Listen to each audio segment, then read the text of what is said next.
Olá, turma! Nessa videoaula, nós iremos fazer uma revisão do capítulo trabalhado em sala de aula, capítulo 28, intitulado A Ética. Nesse capítulo, o primeiro tópico que nós vimos foi o tópico Ética ou Filosofia Moral. E aqui já é importante destacar um ponto. Ética e moral são palavras sinônimas. Tanto podemos falar ética como moral. Ambas significam costumes. A diferença é que ética vem da palavra grega ethos e moral vem do latim mores, mas nós podemos utilizar elas como sinônimos, significando costume. A ética em filosofia, segundo o livro, ela nasce quando a ética como disciplina filosófica ou filosofia moral nasce quando se passa a indagar o que são, de onde vêm e o que valem os costumes, os hábitos. Então, quando os seres humanos se questionam, se indagam, se perguntam a respeito dos seus próprios costumes, a respeito dos seus próprios hábitos, é aí que nós podemos falar que existe a ética.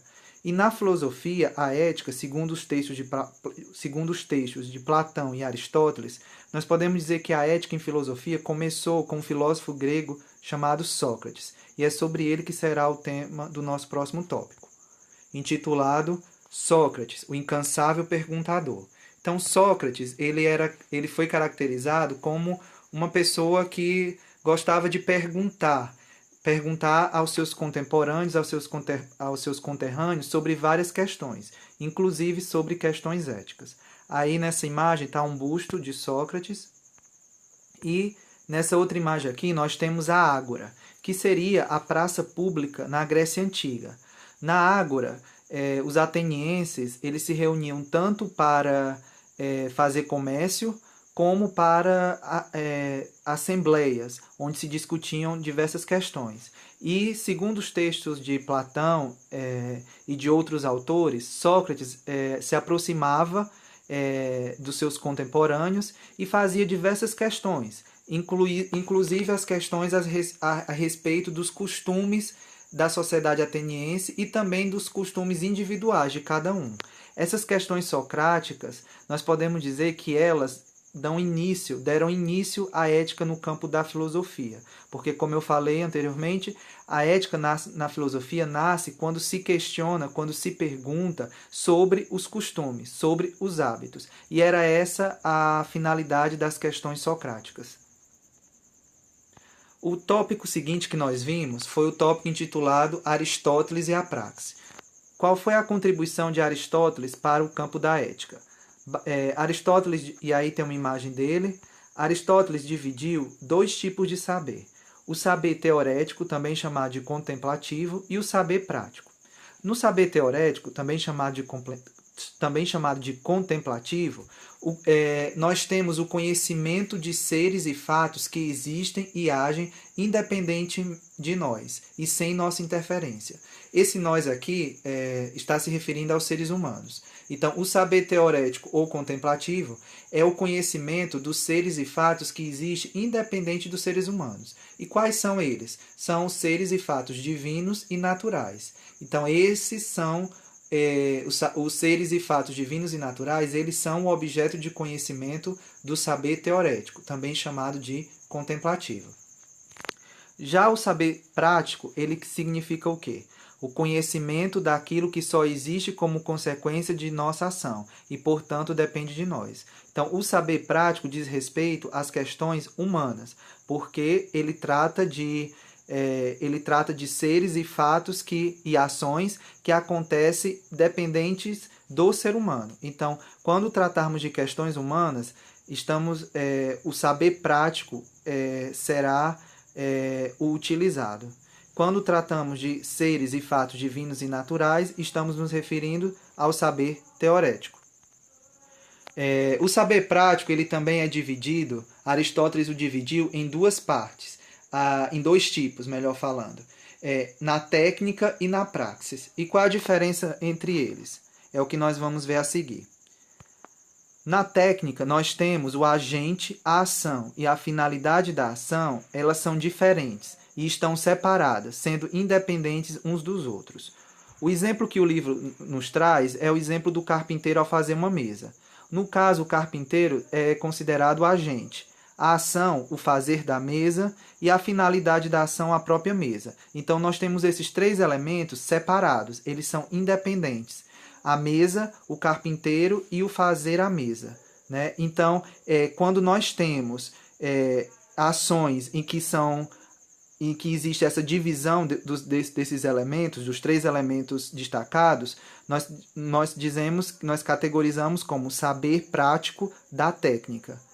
O oposto dele é o saber prático da praxis, onde nós temos o agente, a ação e a finalidade do agir, elas são inseparáveis, pois o agente, o que ele faz e a finalidade da sua ação são a mesma coisa, ou são o mesmo. Qual é o exemplo que o livro nos traz? O exemplo que o livro nos traz é esse, de uma pessoa ao falar. Quando uma pessoa está falando, um exemplo, nós temos o agente, que é o falante, a ação, que é o falar, e a finalidade da ação, que é a fala.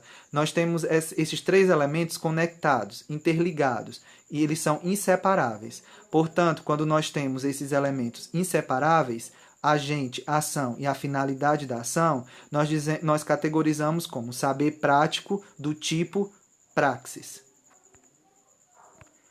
O próximo tópico que nós vimos foi o tópico deliberação e decisão, que foi outra contribuição de Aristóteles para essa questão da ética. E o que é que Aristóteles disse a respeito desse tópico? Para Aristóteles, as ações éticas pertencem à esfera da realidade na qual cabem a deliberação e a decisão ou escolha. Então, para Aristóteles, nós só podemos falar de ações éticas quando elas estão dentro do campo da deliberação, ou da decisão, ou da escolha. Então, o livro dá um exemplo do oposto desse campo, que seria o curso da natureza segue leis necessárias e universais, não havendo nem por que deliberar ou escolher. E no livro a gente tem um exemplo das estações do ano.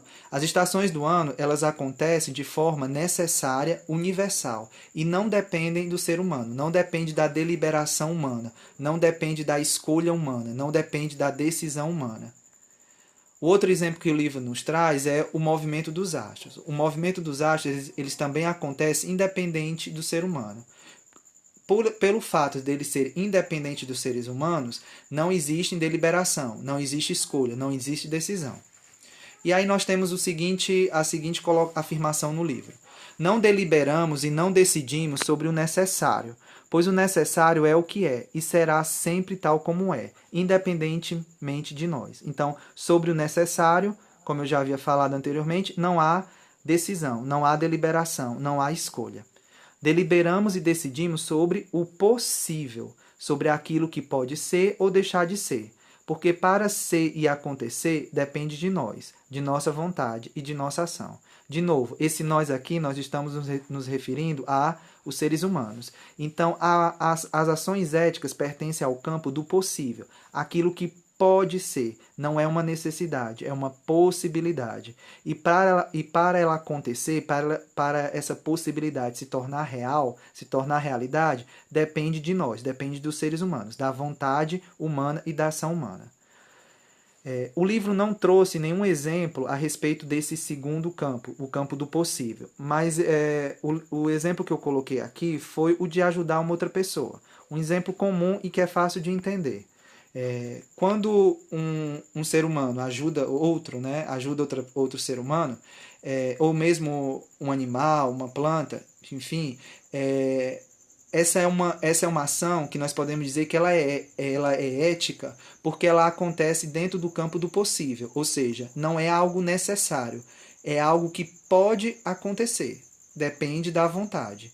Então, quando nós falamos no campo do possível, da possibilidade, é que pode haver ética. No campo da necessidade, não há ética.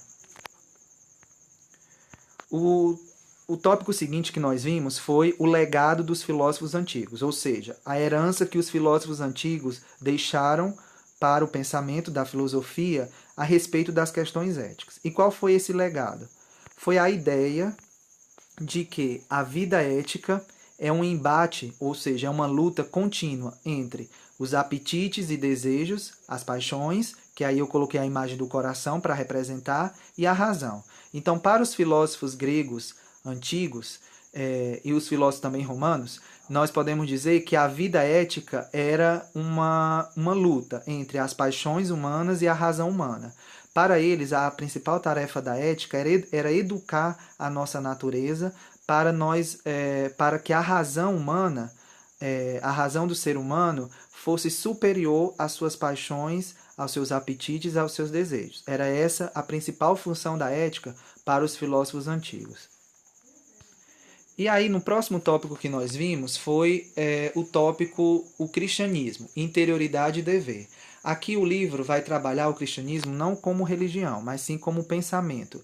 E qual foi a contribuição do cristianismo para a filosofia no campo da ética?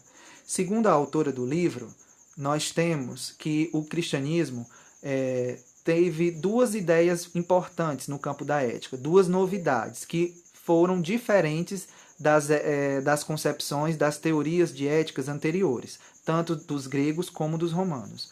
A primeira novidade, ou a primeira ideia, segundo a autora, que o cristianismo trouxe, foi esta: a ideia de que a virtude se define por nossa relação com Deus, e não com a cidade ou com os outros. As virtudes cristãs são privadas e não públicas, e se baseiam na intimidade e na interioridade de cada um. Ou seja, para o cristianismo traz a ideia de interioridade e de intimidade da vida moral. A fé, por exemplo, que é uma das virtudes cristãs, a fé acontece numa relação da alma do fiel com Deus, uma relação íntima, pessoal, não é mais pública como era nas outras concepções de éticas antigas. Essa foi a primeira novidade do cristianismo. A segunda novidade, segundo a autora, foi a afirmação de que somos dotados de livre-arbítrio e que, em decorrência do pecado original, o impulso espontâneo de nossa liberdade dirige-se para o pecado. O cristianismo afirma nossa incapacidade de realizarmos o bem e as virtudes apenas por um esforço de nossa vontade. Então, o que isso tudo quer dizer? O cristianismo, a novidade que o cristianismo trouxe foi que o ser humano é dotado de livre-arbítrio, só que, para o cristianismo, por causa do pecado original, a vontade se tornou corrompida, a vontade se tornou viciada, a vontade do ser humano. Aqui eu trouxe uma imagem para representar essa ideia, que é o pecado original, o quadro, o pecado original e a expulsão do paraíso. Para o cristianismo, como eu falei anteriormente, por causa do pecado original, apesar do ser humano ter livre-arbítrio, a sua vontade se tornou corrompida.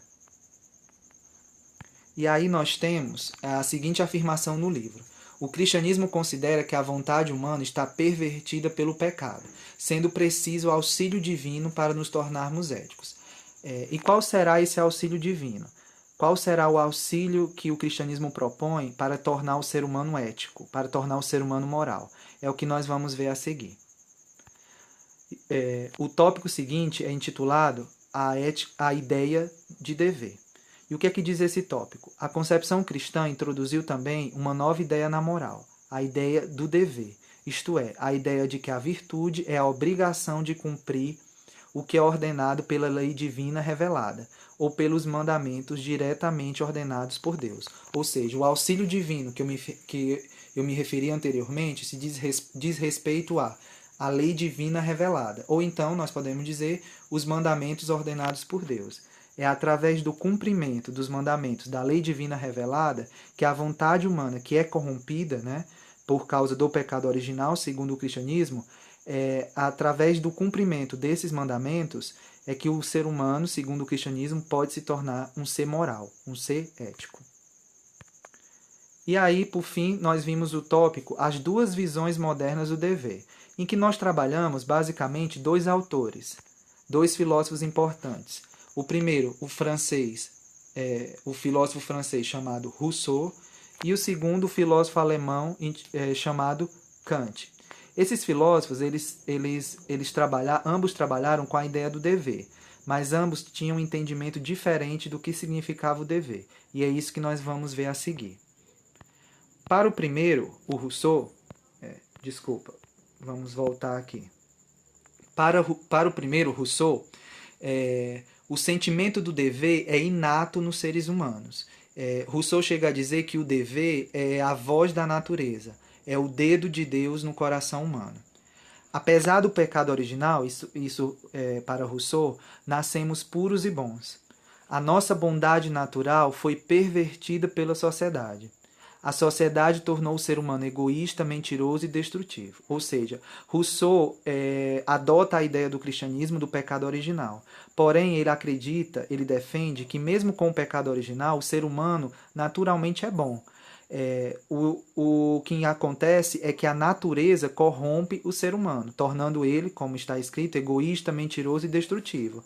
Mas se o ser humano não tivesse sido corrompido pela sociedade, cumprir o dever, cumprir as obrigações, seria algo totalmente natural e fácil de se fazer. Por quê? Como coloca o Rousseau, o dever é a voz da natureza, é o dedo de Deus no coração humano. Ou seja, o dever já está inato ao ser humano dentro do seu coração.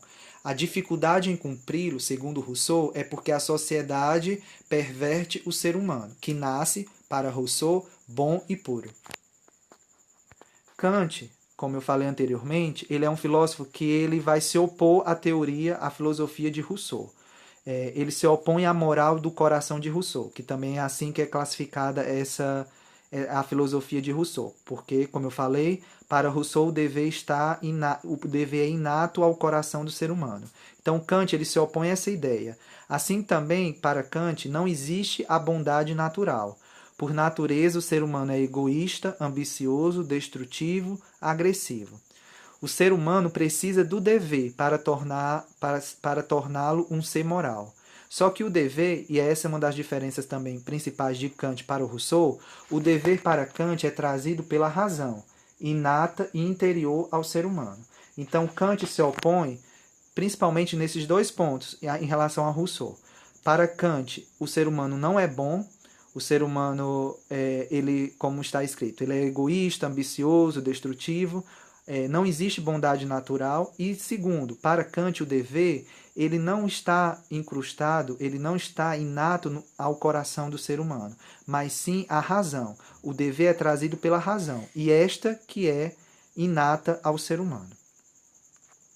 E foi esse, basicamente, os tópicos que nós trabalhamos. Obrigado a todos pela atenção.